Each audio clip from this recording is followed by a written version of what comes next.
Ուժեղ Հայաստանին ուժեղ խաղաղություն բերելու համար մեզ պետք է տասնամյակներով կոփված նվիրվածություն եւ հմտություն։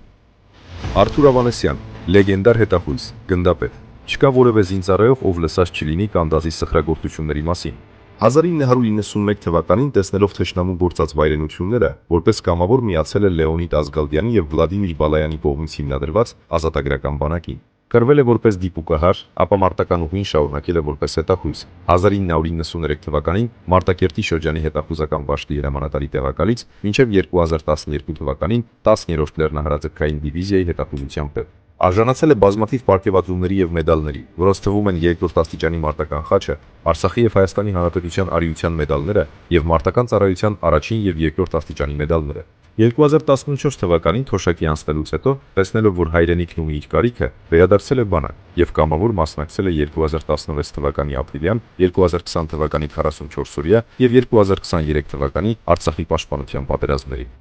Համոզված է, որ հայրենիքի համար պայքարը պետք է շարունակվի մինչև հաղթական ավարտը, որպեսզի հաջորդ սերունդները կարողանան իրենց կյանքը կառուցել իրենց երկրում։ Այդ պատճառով նա միացել է Ուժեղ Հայաստանի թիմին եւ ապահովելու է, որ իրագործենք ուժեղ խաղաղությանը հասնելու մեր բոլոր քայլերը։ Իմ ամբողջ կյանքում ես պայքարել եմ հայ ժողովրդի անվտանգության համար։ Այսօր էլ իմ պայքարը անուն Ուժեղ Հայաստանի է։ Մենք այլևս թույլ չենք լինելու։